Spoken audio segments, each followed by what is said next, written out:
अरावली और साबरकांठा के पशुपालकों ने शावल डेयरी खिलाफ किया प्रदर्शन।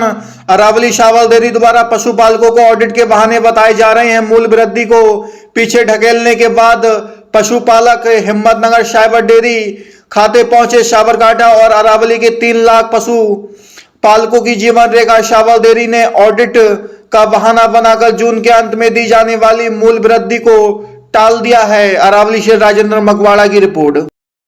मारो स्पष्ट संदेश है, अरवली और साबरकांठाना दूध उत्पादकों खेडूतो मात्र ने मात्र आ दूधना धंधाथी एमनु गुजरान चले। एमनी आमदानी जुओ, आजीविका गणो ए दूध उत्पादन है। अहींया थकी एमनु घर चाले छे।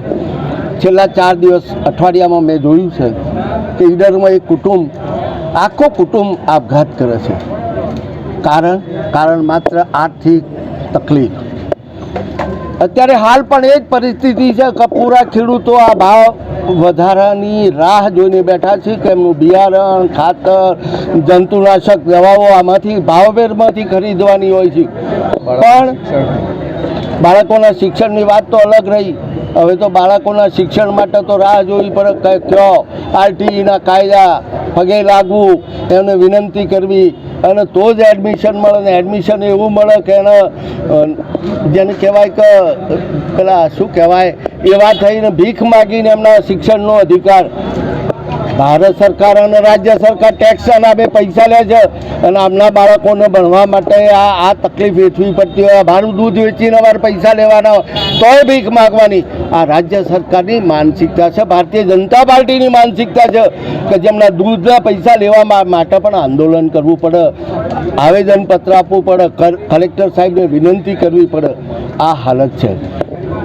સાબરડેરીના બોર્ડમાં 30-100ની મિટિંગનો એજન્ડા પણ કાઢી નાખવામાં આવ્યો હતો, પણ સરકારના માનીતા કોઈક મંત્રીએ તોથી બ્રેક લગાવી દીધી કે તમે મળવા આવો। અમારા ચાર્ટર્ડ એકાઉન્ટન્ટ કે તો આ ચાર્ટર્ડ એકાઉન્ટન્ટ સાચા છે અને જિલ્લા રજિસ્ટ્રાર ખોટા છે એવું કહેવું છે એમને।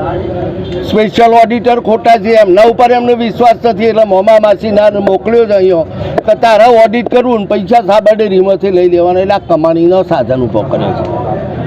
તો એમનામાં હિંમત હોય તો મને ડિબેટ કરવા બોલાવું, હું આવવા તૈયાર છું। આ દૂધ ઉત્પાદકોના હિતમાં કદાચ આ દૂધ ઉત્પાદકો જે રીતે કહી એ કરવા અમે સમજ છીએ, પણ એમની પરિસ્થિતિને તમારા માધ્યમથી રાજ્ય સરકાર સુધી પહોંચાડી દો કે જેના વિષયનું કોઈ કદાચ સમજ નહીં હોય અથવા તો પાર્ટીનો આદેશ હોય જેના કારણે ભાવફેર ન ચૂકવવો એ કોઈ માનસિકતા લોકો માટે અને એ ભારતીય જનતા પાર્ટીની માનસિકતા છે। એટલે વહેલી તકે આ દૂધ ઉત્પાદકોનું દિન 7ની અંદર જો ભાવફેર નહીં ચૂકવવામાં આવે તો આજે તો અમે ગાંધી ચીધ્યા માર્ગે મૌન રેલીથી આપ્યું આક્રમકતાથી ધરણો કરીશું।